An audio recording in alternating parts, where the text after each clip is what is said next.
Hey, welcome back to the Adventures in Advising podcast. My name is Matt Markin, and I am thrilled to be back for this latest episode of the pod. After completing episode 75 back in January, I decided to take a few months off and just take a break from 3 years of this podcast. And I had to make a decision if I wanted to let the podcast be part of advising history and move on, or if there was more that the podcast could offer you in the higher ed field. And well, I guess if you're listening to this, it was the latter, and here we are.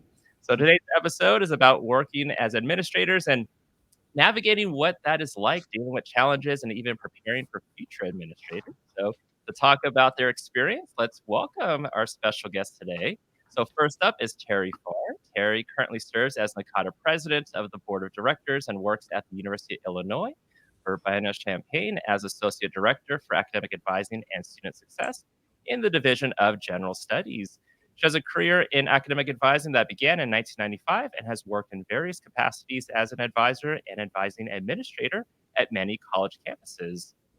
Areas of interest and expertise include training and development, working with students from liberal arts, social science interests, career development, and advising administration. Cherry has been active in NACADA since 1995 and has attended and presented at numerous region and annual conferences. Terry has served on the Region 5 Steering Committee, many region conference planning committees, and she especially is fond of helping coordinate poster sessions. She served as chair of the NACADA Professional Development Committee and was co-editor of the NACADA Academic Advising Core Competencies Guide, first edition. Terry also co-authored with Dan Turner a chapter titled Launching with an Effective Training and Development Program in the recently published NACADA publication, Comprehensive Advisor Training and Development, third edition. Terry lives in Champaign, Illinois with her dog Barry and her cat Ben. Terry, welcome. Thank you. Thanks so much for asking me to join you with this. Yeah, I'm glad that you're here. And we're also glad to see Dr. Cecilia Santiago-González. Cecilia is the Assistant Vice President of Strategic Initiatives for Student Success at Poly Pomona. She leads the university's efforts related to academic advising and student success. This includes developing student-centered policy, leveraging data to support students in a timely and holistic manner, and removing institutional barriers that hinder student success. As part of her portfolio, she oversees the Bronco Advising Center, the Professional Development Program for Advisors, Student Success Communication, Graduation Pledge Programs, Undeclared Advising, and Advising Technology. She also supports the university's Graduation Initiative 2025 efforts. Cecilia has also served as an adjunct faculty member in the Educational Leadership Development at Cal State Fullerton, where she supervised graduate students engaged in their student affairs, higher education fieldwork. She also taught courses in educational leadership, research and assessment, leadership, history of higher education, and developmental writing. Cecilia received a Doctor of Education in Educational Leadership from the University of Southern California. Her dissertation work focused on identifying how faculty act as institutional agents for low-income Latino students in STEM disciplines at a Hispanic-serving institution. She has a master's degree in college student affairs from Azusa Pacific University and a bachelor's degree in social work from Whittier College. Cecilia is a very proud and also tired mom of Camila, Emmy, and Luna, a precious Maltipoo. She is married to David, a banker by day and a devoted Laker fan all the time. Welcome, Cecilia. Thank you so much, Matt. Thank you. And to let listeners know, both of you were on a panel along with Dr. Shonda Goward from San Jose State University at the Region 8, 9, 10 conference in Las Vegas this past end of February, early March. And we thought, hey, it would be a great idea to have you on to kind of have a podcast version of this. Shonda couldn't make it for this one. We are going to have Shonda on for a future episode.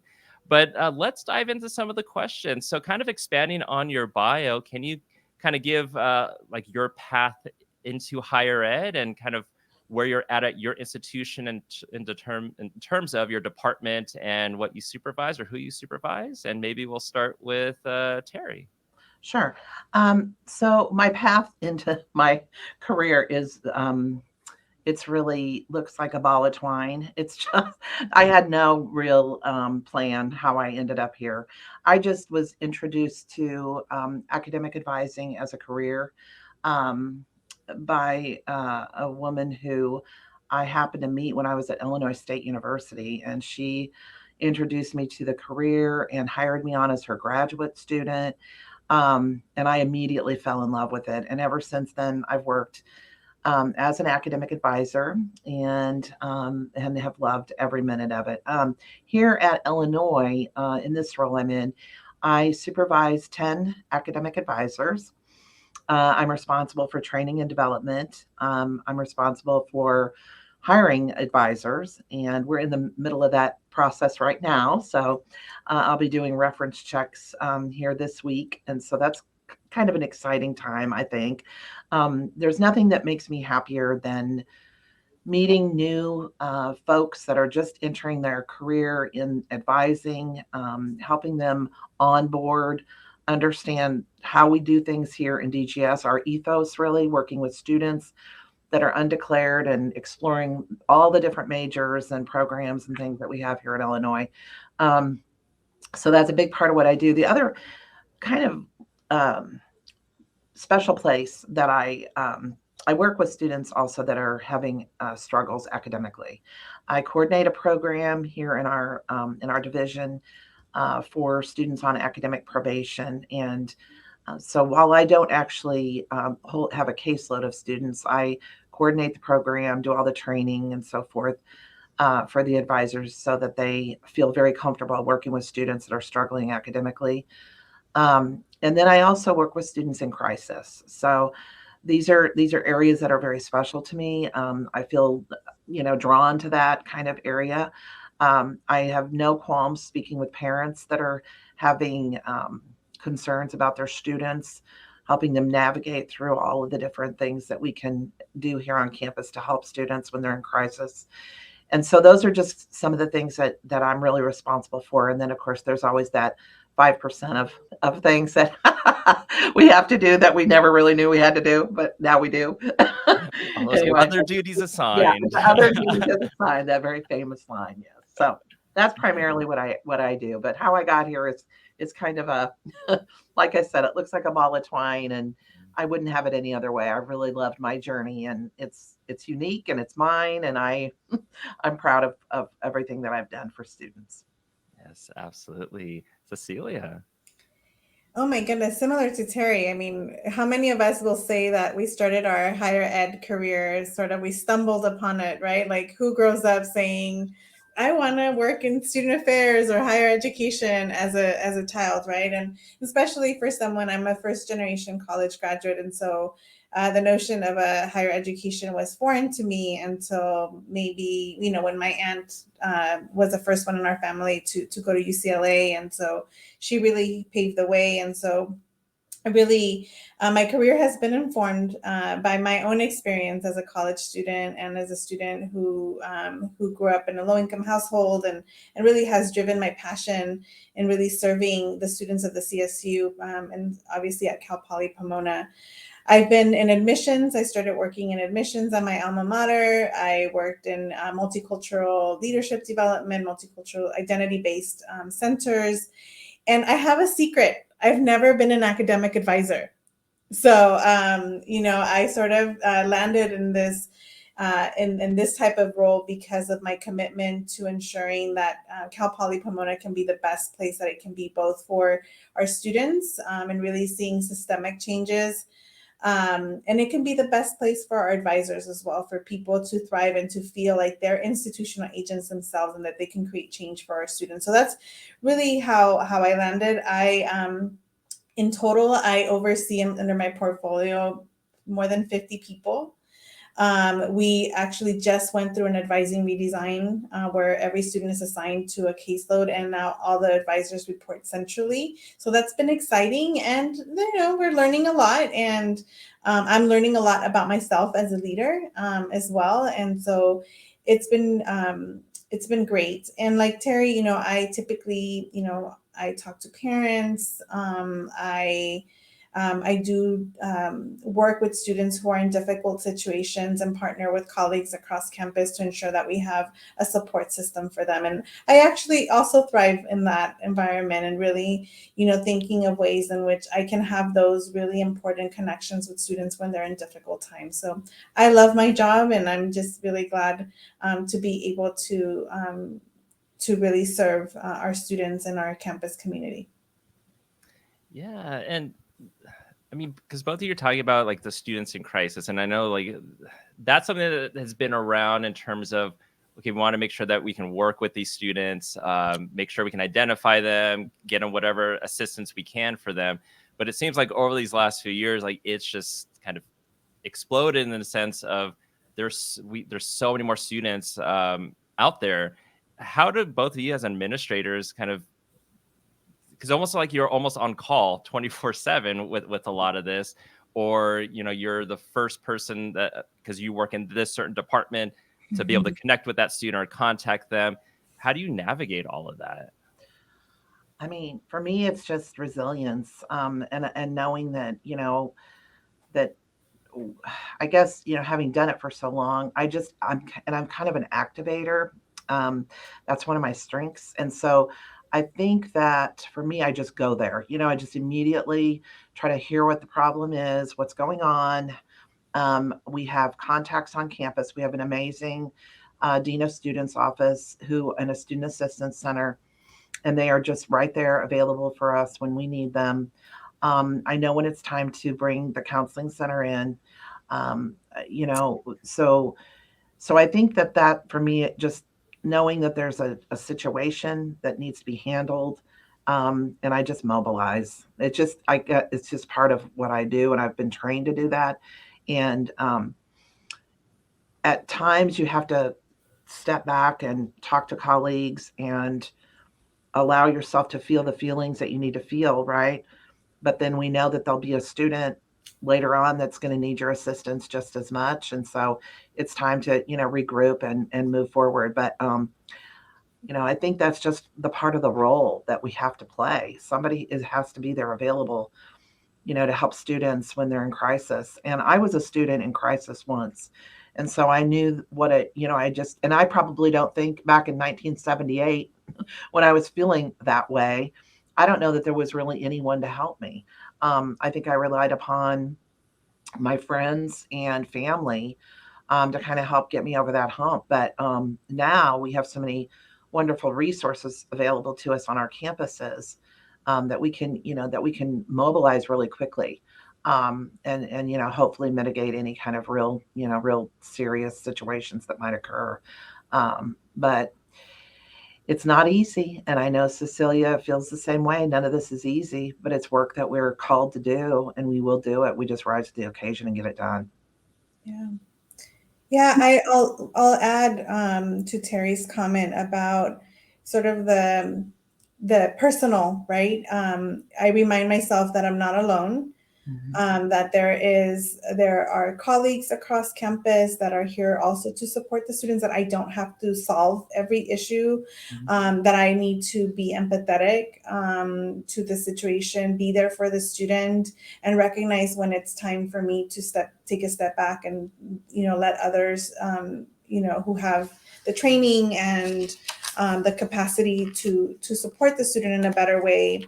But really, being there for the student. And I think the other piece as administrators is developing the capacity. So I think Teri talked about the structures that we have in place. And so we've been able to develop structures where we developed an early alerts process where we allow faculty or request faculty to submit alerts for students who may need timely support through the academic, and we have a system in place, and we get to partner with our colleagues in student affairs to ensure that we have the structures in place, the policies in place. Unfortunately, COVID pushed us, as believe it or not, we've never had a posthumous degree policy. And so also not only the student, but their families when we have students, unfortunately, who pass away.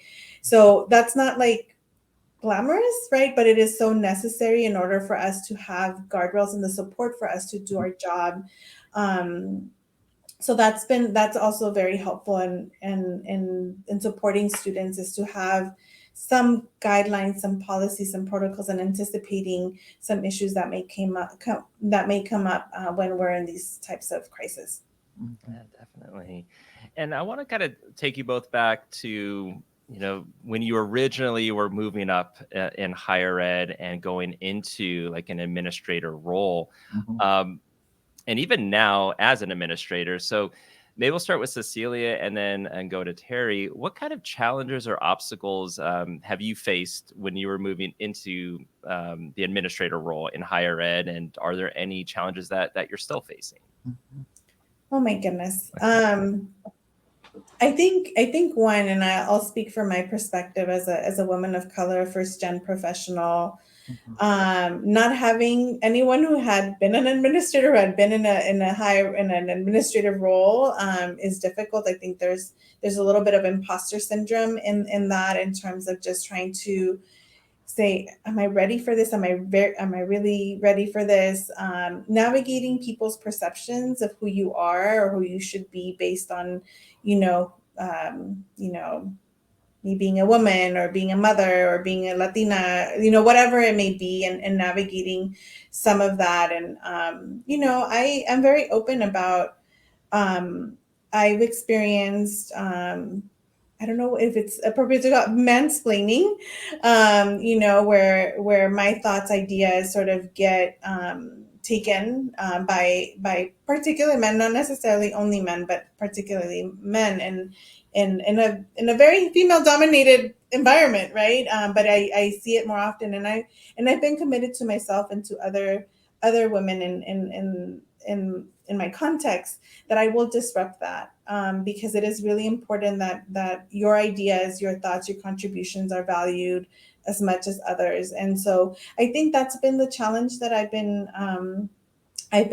faced with recently, and it's I think for me, it has been really important to have an opportunity to talk to others like Teri, like Shonda, to talk and hear their stories, because it can feel a little bit lonely. You mentioned this, Matt, it's a 24/7, role. Regardless of how much you try to balance it, it's there's never ending. There's been so much change institutionally, change in the landscape of higher education. And so I think that's the other challenge as an administrator, is that you have to continue to keep abreast of the issues that are impacting and anticipating what's going to come next, and how is this going to impact, and how am I going to support my team, and how am I going to, make sure that I'm prepared, or that we're prepared as a team to face these challenges. And that can be mentally exhausting. So those I would say those would be my two challenges in administration at the moment. I would say moving from, I was an academic advisor until I took on this role. And that was weird. I mean, in a way, because, you're an advisor one day and then the next day you're supervising advisors, right?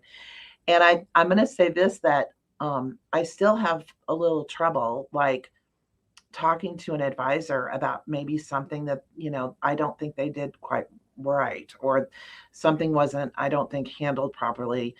So, you got to get all the information. You've got to, kind of go through the conversation with folks and find out what happened. And so that's been kind of hard for me, I think. I don't really think we have great training available necessarily to help people become administrators in an academic advising setting. Even our supervisory training, I think, lacks, because there's nothing like what we do. It's not like regular supervising, I think that's part of it. So I've had to kind of figure that out on my own. Trial and error, definitely. Have some mentors that I bounce some things around.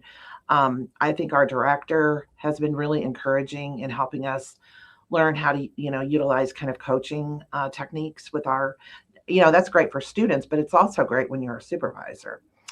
So some of those techniques have been helpful. Just developing your leadership potential, I think, is a lot of it as well. So I don't really look at it necessarily as supervision. I look at it more like mentoring, collaboration, coaching, these sorts of things. Being very transparent with my advisors that the number one goal for me is for them to be successful and have all of the tools that they need in order to be successful so that our students are successful. Because I think it's very symbiotic. Our students can't be successful unless our advisors are successful and feeling very well trained and well supported. So that's kind of my approach to the whole thing. I was just telling Matt before we got going that I'm leaving for a conference tomorrow, our regional conference. And I already have probably, I don't know, 8 or 10 things that I'm going to have to do while I'm there that have nothing to do necessarily with the conference at all. So that means huddling over in the corner with my cell phone and my laptop, probably doing meetings and things like that. So, you just kind of have to do that. You got to dip in and out. That's what we do, right? We pivot quickly. We have to. We're flexible. We know that we still have responsibilities when we leave our campuses. When we were advisors, we could, sign off and leave and go, do all the conference stuff. Well, I'm going to be able to do some of it, but I'm not going to be able to do all of it. But I will do, as much as I can. So I don't know. I'm looking forward to it. And I'm really grateful that I can actually go out and enjoy and be a part of the regional experience with advisors and so forth. So, but yes, I will have to step away from the conference experience to do some actual work for my current position. And with both of you also, you oversee staff. And that kind of leads into this question with, I've heard from a lot of certain individuals at some institutions where they're advising centers, maybe they're at 50% capacity with the staff that they have, whether it's budget cuts or employees that have left to go on to some other position that maybe they wouldn't have gone on to. And the hope was that maybe they would have stayed. So when we look at the future, what kind of efforts do you think could be put forth, or you're already putting forth for like the retention of your employees? And I guess in connection to that, if we're thinking of, future administrators, how do you plan for like that succession planning? So maybe we'll go to Cecilia. Yeah, that's been very important for me. I mean, we've all experienced the Great Resignation, plus, folks finding other passions in their life, and that I'm completely 150% supportive of that. But it's, I recognize that we need to do better for our employees and for our advisors who really have taken on so much, specifically during this past few years. They have empathy fatigue, right? And they've done that. So I'm very happy that we received a grant this year through the Subski Foundation in partnership with NACADA to implement a 1-year program, wellness program, really focus simply on taking time out of the day or finding strategies to increase their wellness and just refocus and re-energize to serve our students, or just for their own well-being as people, as humans. So that's been really great, and we've received really great feedback. I also understand that the pathway to administration is not the higher you want to go up, the less positions that there are. And so what do we do to reinvigorate or to create, to allow for innovation in their current positions, or to create pathways, right? And as a CSU, as a Cal State University system, we're also bound by union rules. And so there's limitations and things that we have to do in alignment with that. And so, for example, one of the things that we are doing is we're looking at salary parity. We're looking at reclassification of certain positions to create steps for folks to come in. Do we create, what we call SSP1s, which is the entry level positions, and allow for 2, 3s, and 4s to come. We actually, I mentioned that we have just gone through a redesign of advising. We actually partner with our HR development office to create a leadership academy for the leads of each of the centers, and in the central office as well, And I participate in that with the leads as well, so that people feel like we're not just throwing them and they now have to supervise double the staff, and then they don't have, and they can retool or, or use their strengths to continue enhancing their skills and their knowledge. And so it is really a multi-pronged approach that we're taking to support our staff. I just got notice today that we lost another advisor, and the advisor is leaving. There's things that I can control and there's things that I can't control. And also, going back to my comment about building capacity, if this is going to continue to be an issue where we are not able to retain, obviously we're going to look introspectively. What processes can I have in place, or what can I work with human resources that when a vacancy happens, I can quickly refill that position? Because then the morale of the team that's left behind diminishes. And so, I mean, just saying it, I think about the complexity of all that I just said. But we can, we just have to keep trying and to really create a supportive community for our employees. Here at Illinois, there's an initiative on campus through it was called the Student Success Initiative, and as a result of the work that everyone was doing there was just some really, I guess, kind of low-hanging fruit, so to speak. And one of the suggestions was just to do more campus level advisor kind of outreach, or whatever you want to call it, just a way for advisors to connect with one another. And so as a result of that, that started this semester, and it's been overwhelmingly successful. So it's bringing advisors together for just 1 hour a month and allowing, giving them a topic to talk about freely. And there's just been some great, initiatives that are coming out of that. So that's kind of a campus level initiative, is, to create this sense of community among advisors at a very large decentralized campus. And so that's been great. I've really loved being a part of that. Here in our division, we're in the process of rolling out a promotional pathway for our advisors. And so we're creating a senior advisor coordinator type role that would be available to advisors that have 3 or more years under their belts, and that are showing, really strong leadership skills through their annual performance evaluation. So I'm really excited. That's going to roll out pretty much this spring and summer. And so we hope to have that all in place. And then we've created just a different kind of approach to working with our advisors. We maintain 1 remote day per week. We'll do a full remote calendar after our new student registration program. We'll have, I think, at least 2 to 3 weeks that they'll be able to be remote if they want to. They can come in the office if they want, but they can also be remote some or all of that time. We do every month a huddle and we give them a topic just to talk about. And it can be anywhere, anything to do with process, procedure, just kind of a wicked problem that we've been, that's been hanging around, that let's, hash it out and see what we can do to come up with some approaches that might be more effective, working with students, working with staff. I did one on training and development. And as a result of that conversation, I came away with so many ideas, stuff I never thought about.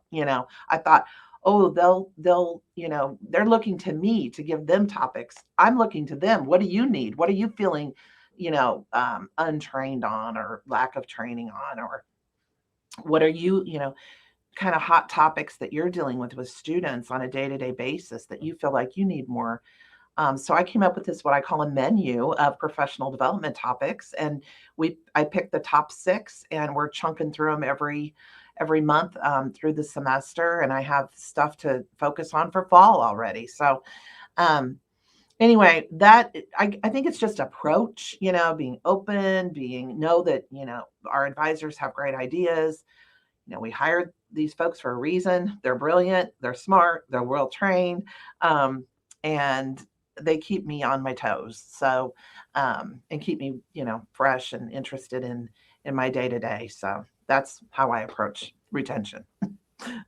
Yeah, and yeah, a lot of great ideas from the both of you. And I am curious though, because we're talking about things for advisors, but for you both as administrators, we've already kind of chatted about how this is a 24/7 job. Tara's going to be at a conference and already knows that there's various things that are not part of the conference that she's going to have to take time for her current job at her institution. What do you both do for yourself for wellness? Okay, let me tell you what my goal is. I like to swim. I like to get into the water. Even in the winter, I go to the Y. I'm committed to getting back into my water aerobics routine. And I walk Barry a couple times a day. That to me is extremely well. First, I get to bond with my guy, my little dog, and who's a joy and just the best dog on the planet. Sorry, I love him. I'm sure, Cecilia, your dog is probably great too. But my dog is pretty great. I know they're like great. Right? They're all great. I mean, we don't deserve dogs, but so I think just I live in a very heavily wooded area with a little lake, and I really just love nature, and I think we have to get up in the morning, get out and breathe, exercise, move your body a little bit, and spending time with family, spending time with friends. I'm really looking forward to seeing my NACADA buddies. Sometimes we only get to see each other once a year, and it's to me like a family reunion. I'm very connected to NACADA, as you know, and these are people that I've known for many years, and I'm super excited to get up there and reconnect and meet some new people too, and just share some inspiration about the profession. And anyway, that's what I do. Well, Matt, I do have a 3-year-old and a 6-year-old, so they keep me entertained, and so they make me laugh a lot. So that's really great. Also keep me really busy. My husband and my kids are major Disney obsessed people. So we do have like a Disneyland pass, and so we get to go to Disneyland at least once a month and enjoy it. One of the beauties of working remotely a couple of days out of the week is that I get to have dance parties with my kids. Like when my oldest gets home from school, or just with my kid, I just get to snuggle with them or have lunch with them. So that's been great. I wish that I can say that I'm like exercising and doing all the yoga stuff and like whatever, but I did try Pilates this year and I really liked it. It just doesn't fit my schedule for like the studio doesn't have the classes, but I really did enjoy it. It was amazing. And so maybe I can do videos, but yeah, I really try to find little moments. And now that the summer that we had a lot of rain in California, so I know, Teri, I'm so sorry. We had rain for a lot of days, and we keep thinking like it was like this big thing, but it is true. We had a lot of rain, and so now that spring and summer are coming around, like I do hope to like go on walks in the evenings. But I do need to do better. And, I also like to go get my nails done and get like manis, pedis, and sometimes I take my kids, sometimes I don't. They love mani pedis, but I'm like $15 for like little kids to do their manis. Like that's a little too much. Like I will do it. But yeah, that's a little bit of what I do. I'm pretty sure there's a lot more other stuff I do, but that's the main thing. I mean, yeah, it's finding the time for all of that, but more power to both of you. Probably one of the reasons why I'm like, I don't seem like I'm interested in ever going into being an administrator. I like the idea that you mentioned about Pilates. I've been wanting to try Pilates, and so that's gonna be my goal. So I really think that could be something that I could get into. Yeah, Teri, I loved it. It's like low impact, like you can still sweat. Like you think it's easy? No. No, when I do the reformer Pilates, so like with the machine, Yeah. And so it's super low impact and it stretches you out. Like, obviously we're sitting in our chairs like the Oh, entire yeah. time. So yeah, I highly recommend it. Well, I think I'll look for the lazy girl version of Pilates, but but I don't know that I think the stretching idea makes sense to Yeah. me. I could use some more of that, but anyway, yeah. Um, and I wanted to say that just cooking and being in, gardening, I'm really into that too. And I live in a condo now, so gardening is a little limited, but you can still do a lot with a balcony. You make it work. I do. I really do. I take it seriously. So, of course, one of the other responsibilities you both have as administrators is a lot of times knowing what the budget is and working with that, trying to stretch it out as much as possible. So, I'm sure it's come up or will come up or you've thought about it, but with what you have, sometimes you have to determine: do you hire more staff? Do you give pay raises? Do you take a chance on your employees with additional responsibilities? How do you factor all that into determining, like, if you were to take a risk on one of your employees, or having a conversation with the employee if they need more training on certain things? But how do you navigate all that? I just want to say I don't have a lot of control over our unit budget, but I can say that we are um, heavily supported through the Office of the Provost. And because of what we do and how we operate, we really operate for the benefit of all the actual colleges at the University of Illinois. And our funding is extremely stable. So we've never really I mean, as long as the state of Illinois stays, in relatively good budget shape, then we don't have to worry too much about a budget. I mean, like, we have 4 vacancies for our advising staff. Those were no problem, hire what you need, do what you need to do. Our advisors have $2,500 every 2 years for their professional development funding, and that's stable. So we've not really had to make a lot of decisions recently.